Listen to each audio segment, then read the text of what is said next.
I told myself I'd only stick my thumb out if a car actually slowed. October rain has a way of sanding your decisions down to the nub. It had been coming sideways for an hour, thin and needling, and the shoulder of Route 17 was a shining black ribbon that promised nothing. I'd missed the last bus after my econ midterm because I celebrated with a burger and the world's slowest milkshake. My phone died at 6%. Home was 40 miles away. 39, if the road signs were honest. They rarely are. Headlights curved out of the wet and stuttered. An old blue sedan bled out of the rain and rolled to a stop in front of me. The driver's window slid down with the sound of a throat clearing. "You headed north?" he asked. He had a cap pulled low, jaw shaved to clean for an old man, hands easy on the wheel. The green dash light made his knuckles look younger than his voice. "Yeah, Willow Creek." "Climb on," he said, passing a folded shop rag across the seat so I wouldn't feel bad about dripping. "You can call me Frank. Seatbelt." I clicked the buckle. The vinyl squeaked. Car smelled like wet wool and old pennies and something sour underneath, like fruit gone tired. He merged back onto the highway the way careful people do, mirror, mirror, shoulder, an extra breath for courtesy. The wipers found a rhythm and stuck to it. He didn't turn on the radio. The heater breathed warm against my knees. It should have been the safest car ride of my life. "College?" he asked after a minute, eyes on the road. "Fernbrook," I said. I was trying to make it home for the weekend. "Good school." A small smile, a practice one. "When I was your age, I figured every road eventually led out of school anyway." "What do you do now?" "I pick people up," he said.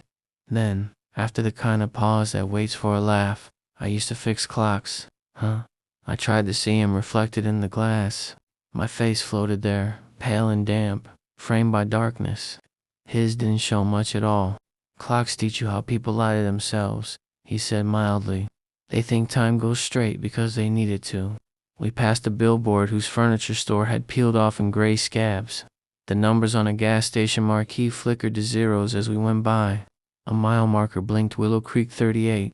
2 minutes later, Willow Creek 38 again.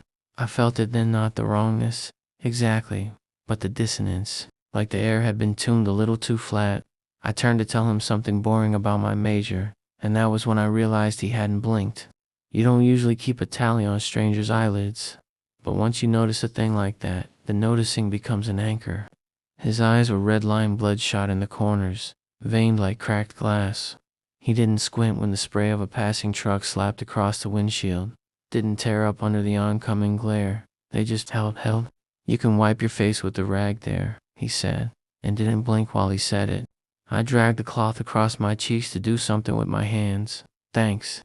"Where in Willow Creek?" he asked. "Off Miller, near the mill pond. You used to throw rocks there," he said. "Sidearm like your father taught you." I stared. "Do you know my mom? Church? Maybe." He shook his head. "Just guessing. The way you said mill pond. That word only comes out that soft if your hands remember the water. My father left when I was 9. I said before I could stop myself. Patient until he wasn't," he corrected, gently.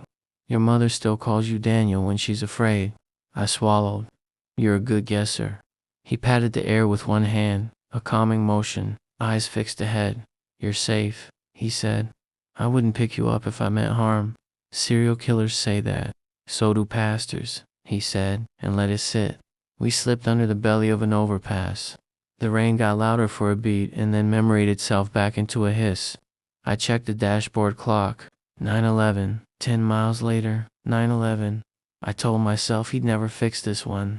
It made sense he'd leave one broken. "You're not blinking," I said finally. "I know.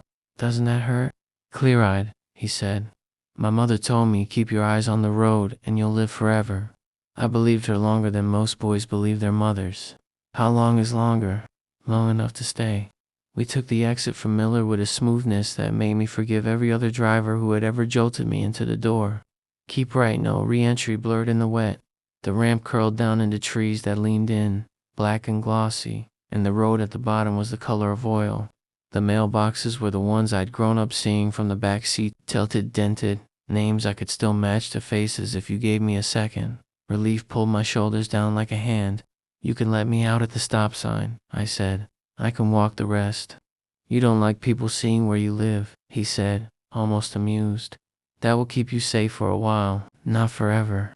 He stopped at the sign with exaggerated courtesy for a whole seconds. One pointed north, one east, one south, one west. The intersection glowed amber and wet. A man across the street held a dog's leash loosely, watching the car the way men with dogs do, ready without being interested. I opened the door. Cold air wrapped my knees. "Thank you," I said. I forced my hand out because some part of me needed the proof of contact. I needed to feel that he was a person and not a shape I imagined in wet glass. He didn't take it. He didn't move. "Daniel," he said. It sounded like a benediction and a diagnosis. "Blink for me." "What?" "One time. Blink." There are small obediences so cheap you give them without thinking. My eyes fell and rose. In that single, decent, human shudder of the world, something in the car exhaled. Not the heater. Not the engine. Him. "Good," he said softly. "Go on now." I stood in the rain and watched his taillights become ribbon and then nothing. I walked the last block home, squinting against the weather. My mother cried when she saw me, and I let her, because it made the kitchen warmer and the whole world believable. I slept like I hadn't in weeks. In the morning my eyes burned. Not gritty, not allergic hot, as if I'd left them on a radiator. "Season change," my mother said, pushing a mug at me. "You always get like that." I nodded. I didn't tell her I'd woken 3 times because my eyelids felt reluctant, not glued, not paralyzed. Just learning a new job and resenting the old one. Back at school, I told myself I'd forget. I didn't. I started seeing his car everywhere and nowhere. A flash of blue in a window. A cap silhouette at a light that turned green and didn't change anything. The numbers 911 on my microwave, no matter how long I waited with my finger on the clock button. 2 weeks later, I walked instead of thumbing. It didn't matter. At the bend before the on-ramp, the blue sedan waited on the shoulder like it had always been there. The passenger door opened without anyone touching it. My feet did what feet do around shelter. "Evening," he said. "Why me?" I asked, voice thin. I meant, why do I feel like a thing is happening to me that I can't explain without sounding ridiculous? "Because you were looking," he said. "Because you couldn't convince yourself home exists unless you're inside it. Roads find those kinds of people." "What happens if you blink?" I asked. "Then I'm a passenger," he said. "And the one who blinked drives." "Not immediately. It takes root. But yes, no, son," he said, not unkindly. "You already did." We reached the same stop sign, the same 4 polite seconds, the same dog across the way. If I were braver, I would have kept my eyes wide until they watered and rolled down my cheeks. Instead, I tested it. I closed them deliberately, one neat, tidy blinked, to prove that nothing happened unless you believed in it. When I opened them, he looked relieved in a way that made my stomach go cold.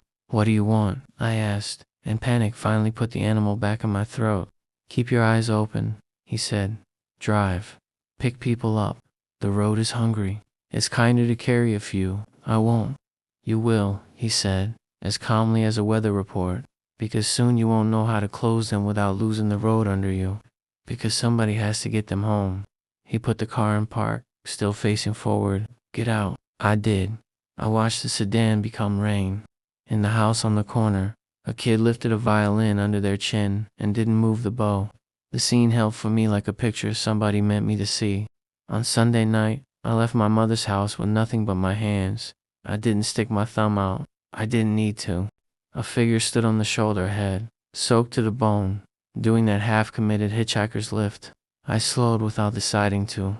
The window slid down with a throat-clearing sound that wasn't mine and was, "Headed north?" I asked. She nodded, teeth chattering once before her jaw found a temperature it liked.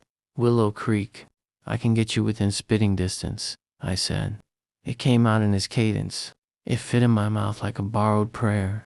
She buckled, thanked me, watched the clock. 9:11. She noticed the course of the knob blinking. It's the only thing to notice. Her eyes darted, then settled. She tried to be brave. At the exit I stopped with 4 soft squares of seconds and looked till not looked, only spoke silent. "Blink for me," I said. She did, because it cost nothing. "Good," I said, and meant. "Go on now. You made it home." Then I pulled back onto the road and kept my eyes open, because now I knew why people become roads, and why the road, when it finds you, does not let you forget it.